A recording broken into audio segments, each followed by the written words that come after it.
Nobody's interested really this year. It's just everyone's That could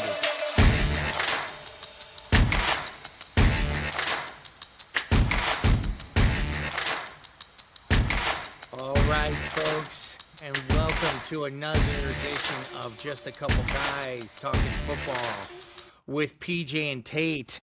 Super Bowl week. It's pretty crazy. I can't. This is like actually, it's a fun week, but it's a sad week. You know? Yeah. No, I always get sad the Monday after the Super Bowl, being like, all right, What do we do now? What do we do? What do we do now? Because I don't care about any other sports until if the Nugs get to the. I don't even watch NBA until the playoffs, and the Avs. I'm a little more. Hockey's a little more on because a lot of guys I work with like it, but yeah, it's. But we got the draft and everything else coming right up, so Yeah, we got plenty to talk about. yeah. I mean, but it's like it encompasses all this week of how quickly the football season is going to be ending. Yeah, I guess, especially when your team should have been in it and our coach is an idiot and they're not. So. Let's talk about your team to start with. And there was a little back and forth. We had a small conversation last week off channel, of course. But let's talk about a little bit of that Sean Payton and Bo Nix thing that was going on. I kind of want to get your read out. Yeah, I don't understand because Sean Payton's so secretive about injuries and surgeries and stuff. Why he's volunteering all this information, and then for Bo to come and do a press conference after that he wants to clear the air. Yeah, I don't understand. I don't understand that with Sean. Some conspiracy theorists say that his contract. His rookie contract's coming up in a few years. That putting it out there, yeah. Well, you got injury history of that. I don't understand that. I believe Bo, but it doesn't make any sense because how secretive Sean is with everything with injuries. Like he doesn't give you anything, right? And why is he saying that? And then, like, if you think about it. Nobody needs to know, even if it was because Sean was saying it's a preconditioning condition. It was going to happen. It wasn't fixed right. It's fixed right now. So it was a matter of time that his ankle was going to break. Yeah. With the findings with that. But it's like, why does anyone need to know that? Because league sources find out about everything. So why does it need to go out in public? And I think part of the thing that we kind of talked about off channel a little bit with this was Sean Payton sometimes has a little bit of diarrhea of the mouth, and he just kind of blurts things out. And I don't even really think he knows what he's doing when he's blurting it out, but it sounds good to him at the time. So he just, like you said, this is technically like he does that, but not with injuries. Right. Injuries, he's very tight-lipped. But so, I mean, in a way, I wonder if it's because it's the off season and he's like, hey, well, whatever, it's done. So yeah, Bo, this is going to happen. Bo was going to have this surgery. Yeah. But I think you're starting to see there's a disconnect brewing between Sean and Bo. You've been seeing it the last 2 years about getting the playoff in time, how Bo's always screaming off to the sidelines. Mm-hmm. I think there's some feathers ruffled. I think that's one of the reasons why they promoted Davis Webb. Yeah. The big talk on the radio now is Sean going to really relinquish play calling?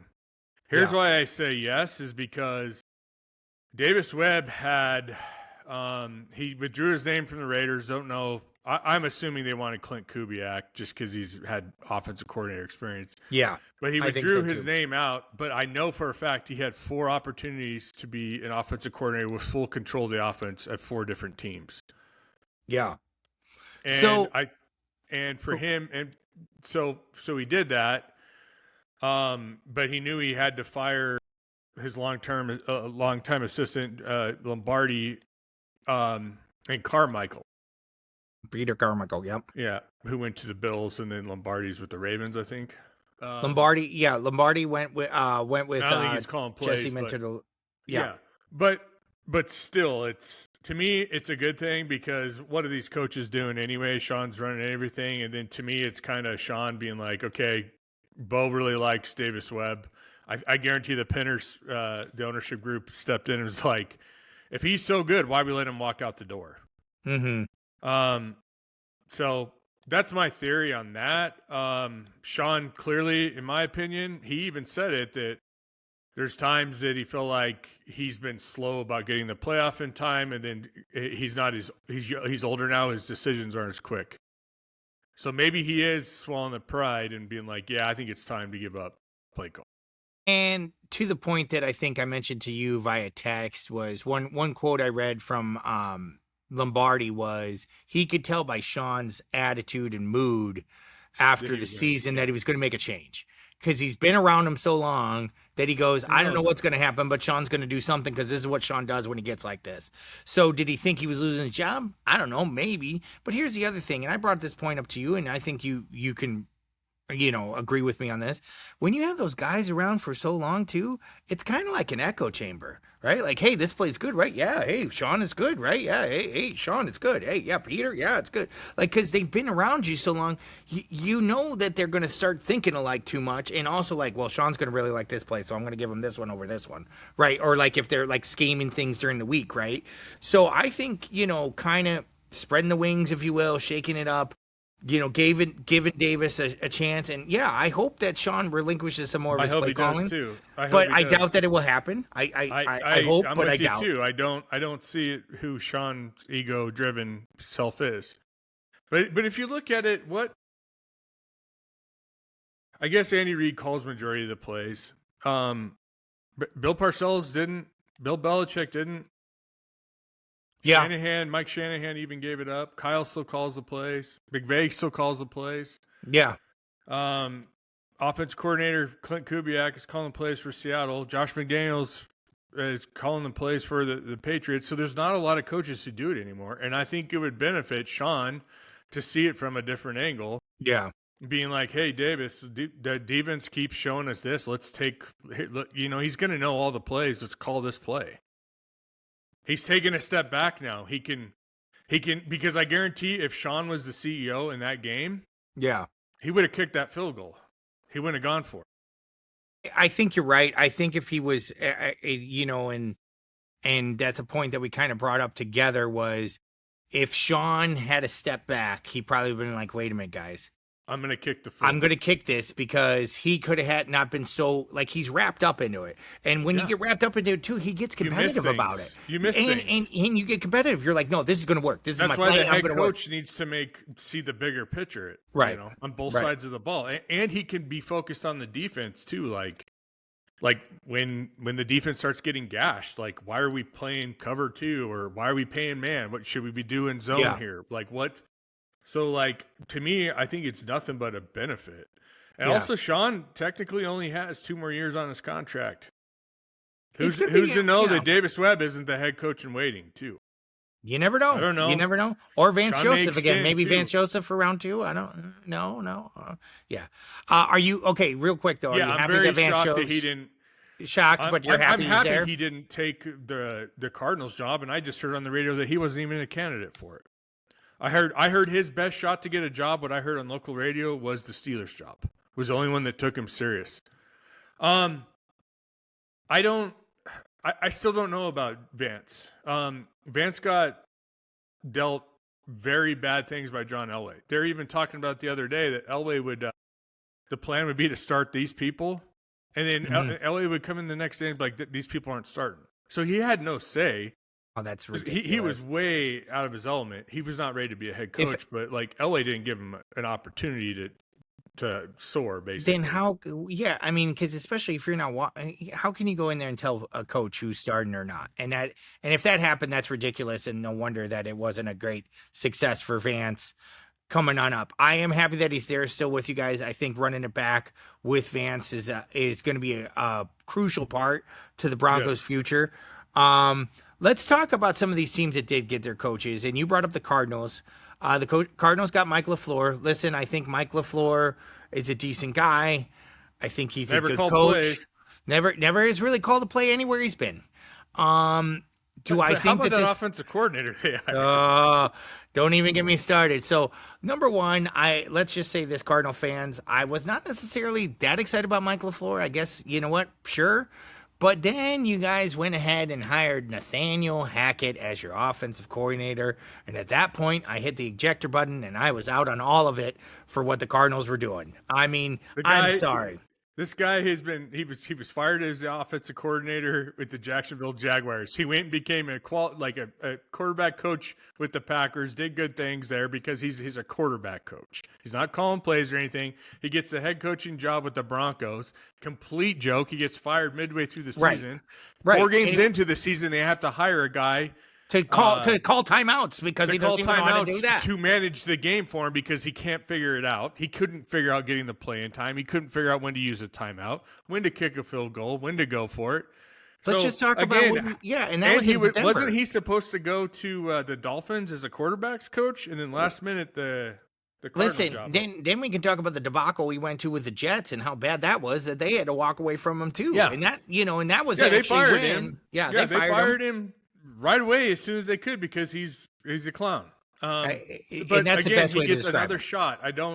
So there you go. Cardinals doing Cardinal things. That's why I'm glad Vance Joseph didn't, for him not to take not to go there. It's so funny because there's so many up and coming offensive coordinator kind of guys out there that sometimes it's like, guys, look at some of these younger guys that need a shot. Like, Cliff Kingsbury's still out there, and by God, I know the Bears need an offensive coordinator, and somebody's like, we should go after them. And if they do that, no. But, they had a young guy. They had Declan Doyle. He went to Baltimore Ravens, supposedly, and I like it. Listen, the kid deserves a shot. Cole Kmet said that, a lot of the halftime adjustments came from him. That's, it's going to be a tough loss for us. But, hey, I'm happy he got a shot. But, the nice thing is the Bears are looking at all sorts of passing game coordinators from other places, right? Young guys. Like, I think they're looking at the guy that was the passing game coordinator at the Cardinals. He's a 30-year-old guy. But guess what? He's up and coming. He's, and that's what you got to get. Get some of this fresh blood in here. Because Nathaniel Hackett, I'm sorry, the Cardinals offense wasn't that impressive already. I don't think it's going to be very much more impressive with Nathaniel Hackett. And listen, Michael LaFleur, I don't know. Maybe he's going to be good. He's been around Shanahan. He's been around McVay. But he doesn't necessarily scream success to me. And maybe I'm wrong, and I wish him the best. But listen, Cardinals are doing Cardinal things again, and I'm not shocked. One that we talked about a little bit was Joe Brady getting the Buffalo Bills job. And I kind of want to talk about that on the show. That one was kind of shocking to me. A really good Oh, I think he has too. I really do too. He's got Jim Leonard from Pete you guys. Carmichael from the Broncos has been with Sean Payton forever, like to come and help. You got Leonard, who is the next waiting DC with the Broncos, right? But Vance Lee, like he's their DC. He's a proven. He's done DC in college and stuff. Also was an interim coach with Wisconsin Badgers. I really do like what they're doing there. Because Sean Payton was going to go after Brady as the Broncos offensive coordinator, let him have full control of the offense. Listen, before he got the head coach job. My only thing that was the plan with this whole Joe Brady thing, and I agree with you. I think that he's building a good staff there, and I think that's the thing. I'm going to go one step further, and we talked about this a little bit. I don't think coaching was necessarily the problem in Buffalo. I think part of the problem with Buffalo is the roster in general. I mean, you can get all the coaches you want, but are you guys going to put together a roster there? Still with McDermott, you got to make a change when it's 7 years. Sure. But to me, offense is fine. Their offense is fine. Stop the turnovers. Quit. Take the ball out of freaking Allen's hand. Like, quit playing hero ball. The offense is there. I think it's a quick fix for the Bills. I really do on the defense side of the ball. Listen, I'm going to say if the Broncos can get to where they can with a negative cap hit of $89 million with Russell Wilson, and all the holes they had, I think I have confidence in the Bills to do the same thing. Easier. We're going to go back to the same thing that you and I talked about a little bit on this show and a couple times before. Give me some playmakers other than Josh Allen. And I'm not saying you got to give me the top wide receiver in the game or anything like that. Give me some guys on the defensive side. Give me some guys that could just take some of the pressure away from Josh Allen. I think they have it. They have the Broncos beat down. If you take away one of the turnovers, the Bills win that game. You take away two, they destroy the Broncos. But the problem at the end of the day was the Bills' defense couldn't stop the Broncos.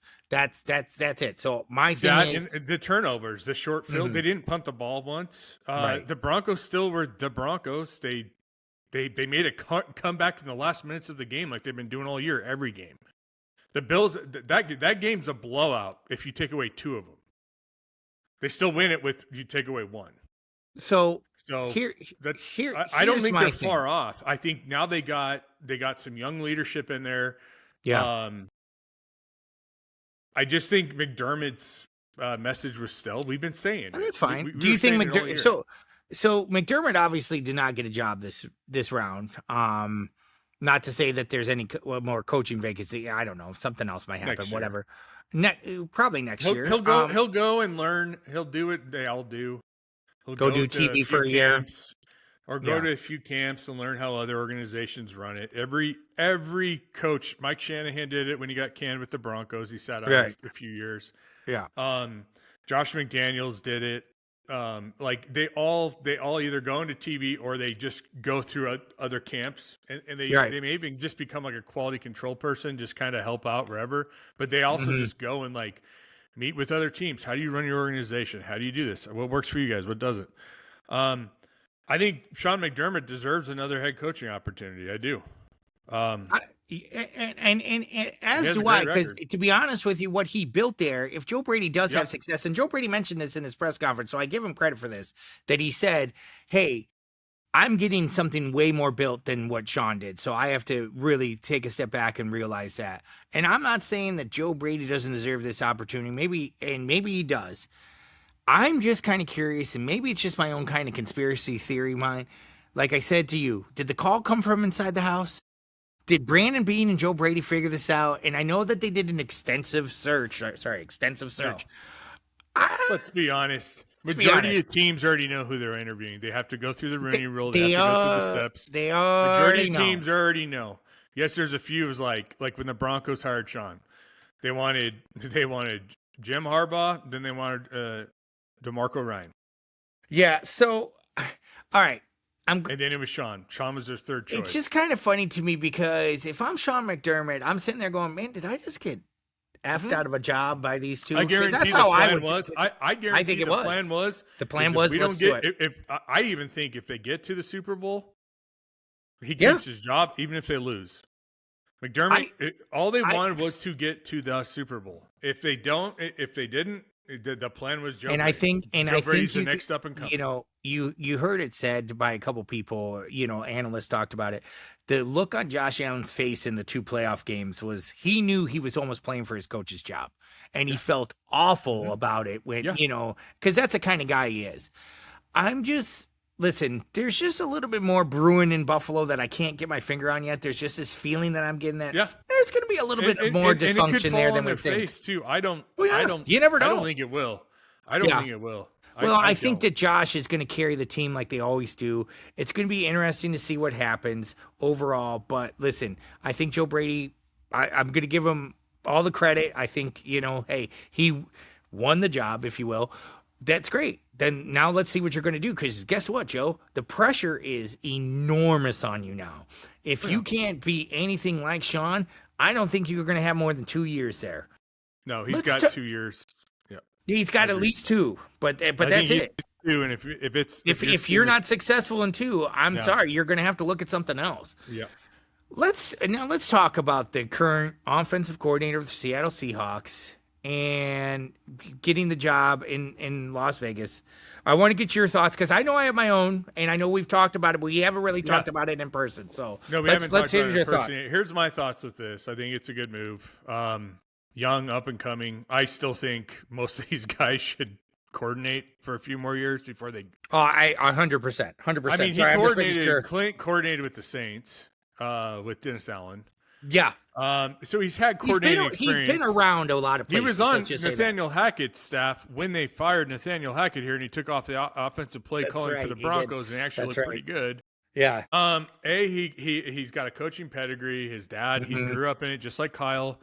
2 is I think with having the number 1 pick, they already said they're going to trade Max Crosby, so they're probably going to get 2 first rounds out of that. I don't care about the other draft picks. Let's just say 2 first rounds. You can start the build pretty dang quick from that. You're going to have more cap space than anybody. So you could get a few pieces. They had nobody on their team. On their team. It could be something like what the Bears did. Get some free agent linemen, pay him good. You got a franchise quarterback. They like the Mendoza kid. Fine, if that's who you guys think it is. It's Mendoza all the way for them. Yeah, I think I like the Kyle Shanahan, Kerry Kubiak offense. It's the most quarterback friendly for a rookie. I'm not saying they're going to be world beaters, but I think it's finally that, you offload Max Crosby, and if you got another vet, offload and get draft picks and go through the draft, and you got a whole bunch of salary cap space that I think you can build it.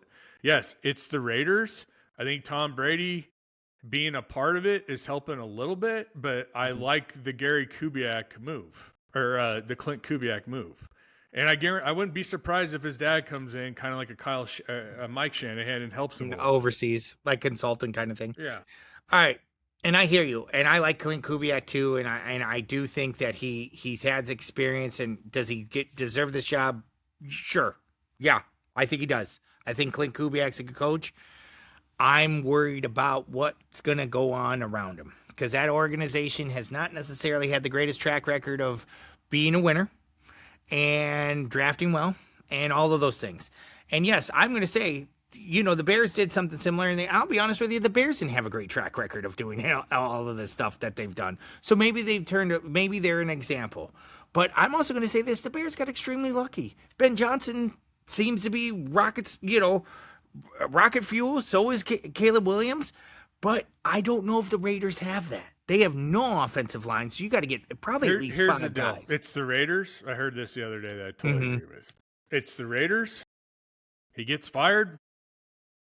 Move on. Big deal. It's the freaking Raiders. It's the Raiders. Nobody's going to hold it against you, right? Yeah. No one's going to hold it against you. You're going to get another opportunity.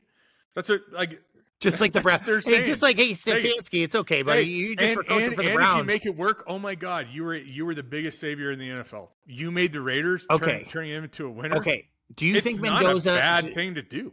I don't think that Mendoza is a bad quarterback. Very calculated risk. I don't know if Mendoza's ready. I don't either. I'm curious. I don't know. I'm curious too, but especially if he has no offensive line, man. That system they run is the best quarterback friendly system. Period. Look at how well Sam Darnold's done in the last couple of years, right? Brock Purdy, all of them. I mean, everybody took a whole nother leap as soon as he went into it. Jake Plummer back in the day. Kirk Cousins' best years were in Minnesota and Redskins. Guess who his coaches? Well, I mean, the Vikings coach still runs it. He's Sean McVay. Kevin O'Connell. Kevin O'Connell. So like I'm telling you, it is the most quarterback friendly system. I mean, Tua had some good years. I'm just nervous about the factor of trying to piece this all together. And especially from the Raiders point of view. It's a complete rebuild. It is, man. I mean, and listen, because I can't even tell you, other than Max Crosby, who they have on their defense that's worth it. I don't know. Yeah, and you don't either. And here's the other thing: Brock Bowers, all I know is they Ashton played the Broncos Jeanty, pretty close a few times. They have. Listen, and maybe we're wrong. Maybe we're wrong. I'm just telling you, I'm nervous for Clint Kubiak because the Raiders have a track record of not necessarily doing the greatest thing in the world. The last one that got hired that we didn't necessarily talk about, Todd Monken got the job in Cleveland. Todd, I know you've been there before. Good luck to you. I hope you figure out Shadur Sanders. Now that's that one I'm nervous about. That's the one that. And then Jim Schwartz. I'm not nervous about it. Yeah, Jim Schwartz wants out. They're talking about Jim Schwartz with the Raiders.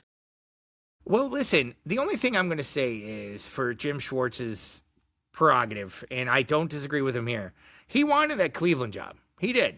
And I get Cleveland. He was, in my opinion, the most qualified coach to do that, to take over that job. And I understand that Cleveland didn't want to go there. He's a defensive mind. Who cares? My thing is this. I don't blame Jim for wanting to leave because, hey, you didn't give me the job. I'm not staying to be the defensive coordinator. Bye. I agree with it. Get out of here. Fine. I have no problem. And people that are shocked by that at Cleveland, like if any Cleveland Brown fans are shocked by the Jim Schwartz wanting to leave, I don't blame him.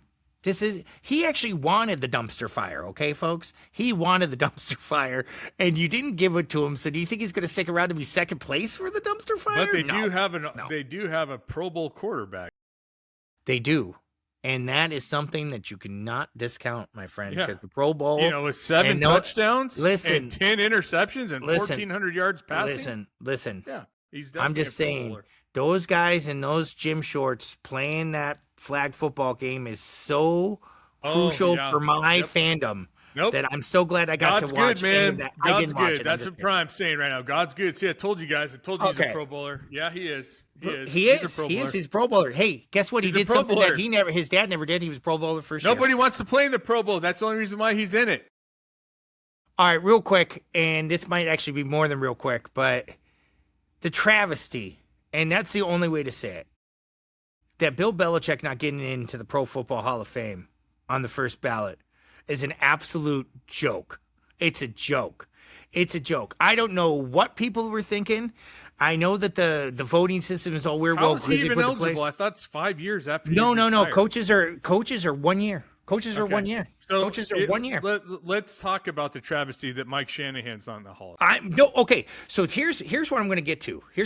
So Bill Belichick is not a first-time Hall of Famer. Fine.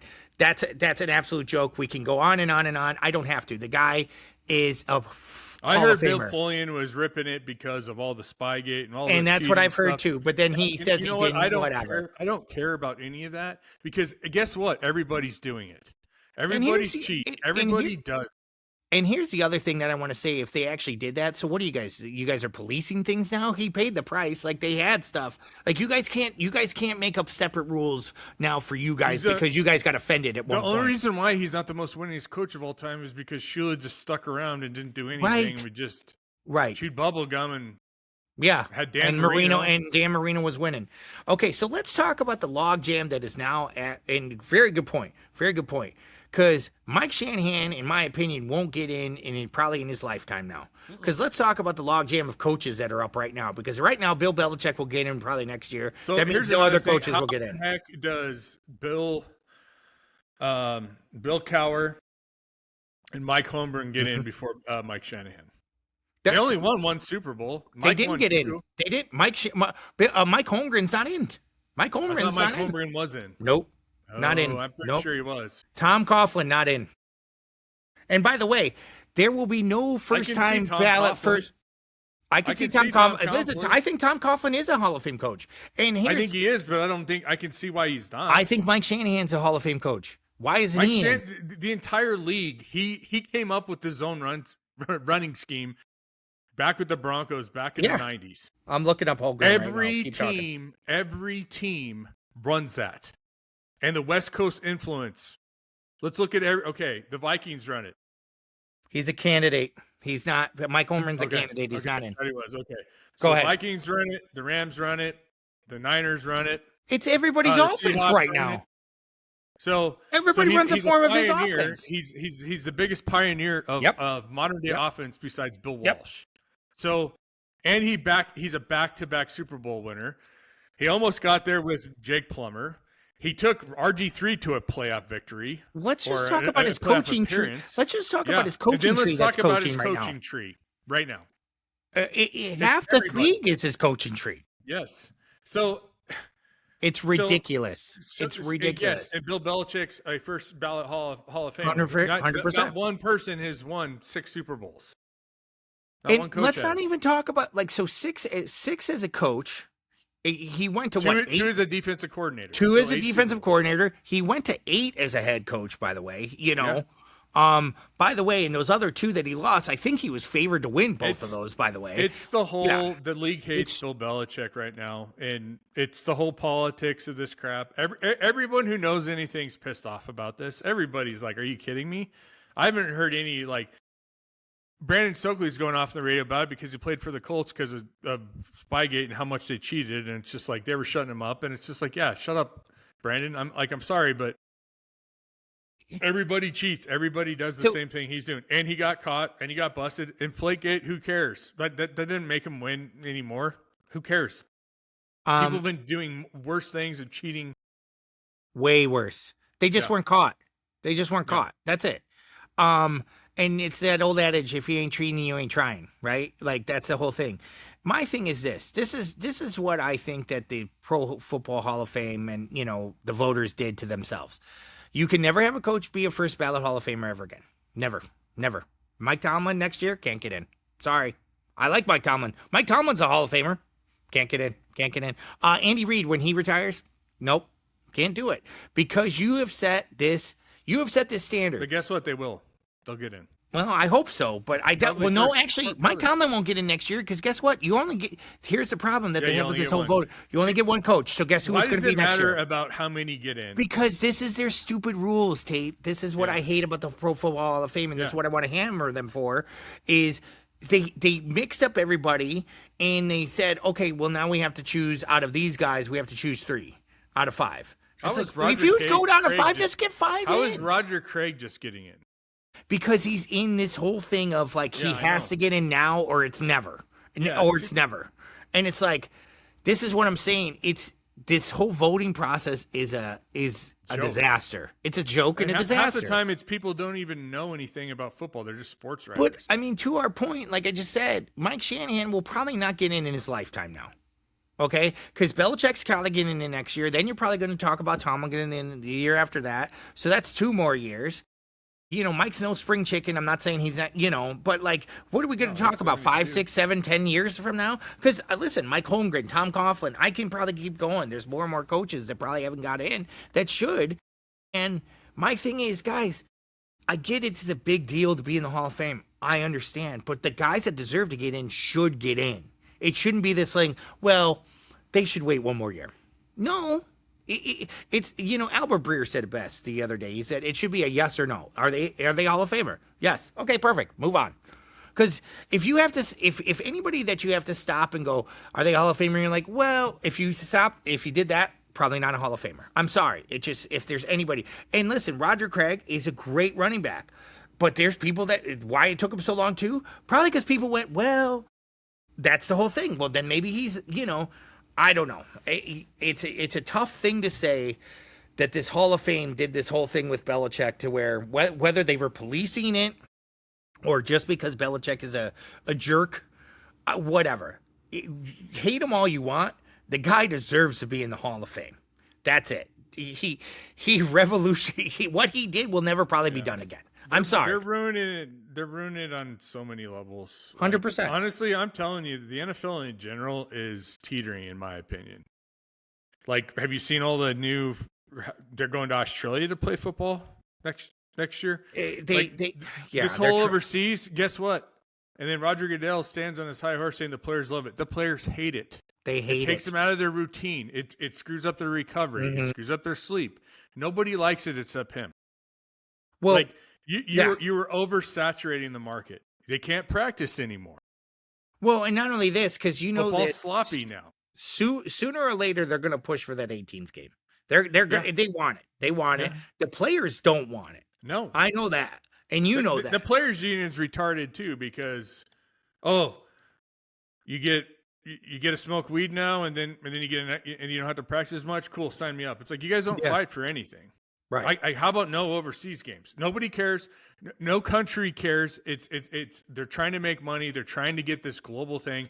It's becoming saturated with too much stuff. All the streaming services. Now you got to have every streaming service to watch an NFL season. It's ridiculous. It's becoming too much that I'm telling you, they're going to start losing the fan base. And I think it's already happened. Nobody cares about this Super Bowl, by the way. I don't think very many people really. This is the least interesting Super Bowl. And probably it's star power. I don't care because I'm pissed off because the Broncos should be in it, even though they'd lose. But they should. That's a good point, and we can kind of just roll right into the Super Bowl right now.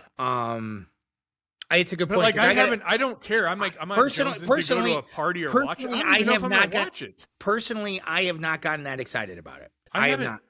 I don't care. I hate both teams. I mean, obviously, I'm mad because the Broncos should have won, but it's like we just got done with the Chiefs, and now the Patriots are back in it because that's what it's been. It's been the Patriots or the Chiefs the last 5 years. Yep. So now we got the Patriots back, and then I'm sorry, I hate Seattle because Super Bowl 48 they beat the crap out of the Broncos. I hate their fans, but like I just don't care. But I'm rooting for Seattle more than I am the Patriots. Okay. Let's talk about this game. Go ahead and you preface. I want to hear your pick for this game. Seattle covering. I got the over, and Seattle wins 31-20. I don't even think it's going to be that much of a game. You don't think it's going to be a game? Got it. No, because of what the Patriots playoffs have been like on offensive side of the ball has been garbage. I know the Bronco game turned into snow, but the Broncos defense was lighting them up.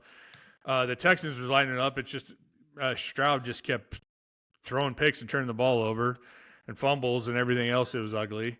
Stroud played so awful in those two playoff games. Who was the first game they played? They played the Chargers, and we know how the Chargers charged really big time. The Chargers couldn't do anything offensively, but their defense played pretty good. So it's just, to me, I'm not seeing their whole offensive firepower, even with an extra week. Seattle's talented too. Seattle's really talented. Seattle has a very good defense, the top 4 defense. Yeah, and yeah. And their offense is super explosive. I think it's Sam Darnold's year. I think Seattle. I don't. Even if the Broncos got him with a healthy Bo Nix, I don't think the Broncos would win either. Well, that's just. And those are all valid points. I'm taking the Patriots. I'm taking the Patriots, of course, to cover then. And I'm taking the over as well. Patriots are going to win this game 27-24. It's going to be a last-second field goal. Wow. Listen, just like the Rams. I told Patriots, yep. You just nailed it right there. I think that this week, the more that I've thought about it over the last week and a half, and I'm just thinking people are overlooking the Patriots and overlooking what Mike Vrabel can coach. And Mike Vrabel, and it screams to me of the 0-1 Rams versus Patriots, where nobody gave the Patriots a shot. There was a little known to Tom Brady. Wasn't really, who is he going to do anything, whichever. Drake May isn't Tom Brady. He's not. I'm not saying he is. But Josh McDaniels is, how many Super Bowls is this that he's coached in? 9? Something like that, right? That says something to me. That's a big factor for me of how many times that Josh McDaniels. Humongous. Mike Vrabel is a very good coach, and he's very smart. And in so many ways, people said that he outsmarted Sean Payton in that. I think Sean Payton outdummied himself more than Mike Vrabel outsmarted him, but think what you want. Here's the other factor that's big for me. And I don't know why this bothers me, but it does. It's something about it. The Clint Kubiak interviewing for jobs while he's trying to get ready for the Super Bowl. That sometimes has a factor. Because right now, Clint Kubiak, right, I get it. But the enemy did with the Chiefs all the time. Right. It didn't really matter to them. Josh McDaniels was. Is he thinking about the game, or is he thinking about building his coaching staff and what Mendoza can do? I just gave you examples of guys who won the Super Bowl. It happens every year. I understand, but I'm just saying, Clint Kubiak, has got this job and is ready to go. I get it, but let's look. Shane Steichen got the job beforehand, right? And that didn't work out so well with him in the Super Bowl against the Chiefs. I'm just saying there's plenty of examples both ways. Something about it just doesn't sit well with me. I think Seattle's a very talented team. I don't think that Mike Vrabel is going to let Seattle's offense get as explosive as they want. I think it's going to be a back-and-forth game. I think it's going to be a fight, but I think it's 27-24 Patriots. Something tells me I hate to say it, these Patriots aren't going away. I think that this is just a start of I don't think they're going away. I think they need another year. Sure. It's just my opinion. I think this is different than the 0-1 because you don't have a cocky Rams team. Yes, everyone's picking Seattle. Seattle's got a underdog quarterback his entire career. Yeah. He's got something to prove. I think they're super young. They've drafted well. They are so talented. They are so talented. Don't get me wrong. On that team. It scares me. And the picking the Patriots scares me, but I'm just telling you this. Yeah. The Patriots, there's something about it. There's something about it. Well, I mean, listen, I'm going to watch the game because it's my last gasp at football before we go to this black hole of no football for however many months. 6 months? Is it 6 months? It's like it gives me anxiety just thinking about it. And we got plenty to talk about. Luckily, the shows I listen to is all football all the time, so it gets me. Me too. I just gotta listen. And the shows that we do talk on, we talk football. Yeah, and I just gotta listen to how much of a debacle that not kicking a field goal to take the Broncos to the Super Bowl, because they would have won if they would have gone up 10-0 against the Patriots. I get it. That's another thing. Like that's what I'm just saying with the Patriots. Their playoffs have been terrible on the offensive side. It hasn't been the same like it has been all year. And you're not getting a top 15 defense. You're getting a top 5 or 4 defense. 4 defense. Yeah, it's going to be tough. I'm just saying. I will give them credit with this. Chargers, good defense. Houston, awesome defense. Broncos, good defense. Seattle, good defense. So they've stepped up to the plate so far. My thing is this. Seattle's offense is really good. I don't think Mike Vrabel's going to let that offense get started like they normally do. I think that Zach Charbonnet being injured is going to have effect because I don't think Kenneth Walker is going to be. I love Kenneth Walker, and I think he's coming out party in this playoffs has been great. Just something tells me I cannot pick the Patriots in this one. Mike Vrabel, don't prove me wrong. Go out there and win it. But listen, if Seattle wins, by the way, I'm not going to care. Good for you, Seattle, if you win. But I just wonder if Darnold's going to Darnold. Is Darnold going to Darnold? So far he's been great. Now here's the other thing I want to say too. Sam Darnold and the Seattle Seahawks played really well against the Rams, but that's the third time he played that team. And the Rams put up a lot of points up against that Seattle Seahawks vaunted defense. So that's all I want to say is I don't know if Seattle's as good as everybody thinks. I'm not ready for another dynasty with the Patriots. Believe you me, neither am I. But unfortunately, I have this funny feeling I think it might be coming on up. All right, folks, that's going to do it for us on this show. Obviously, Tate's rooting for the Seahawks. I'm not necessarily rooting for anybody, but I picked the Patriots, so I guess go Pats. But hey, stay tuned. We're gonna break down the game for you next week. Talk about some of this off-season stuff, and we'll go from there. But other than that, we're out. Hey, good show.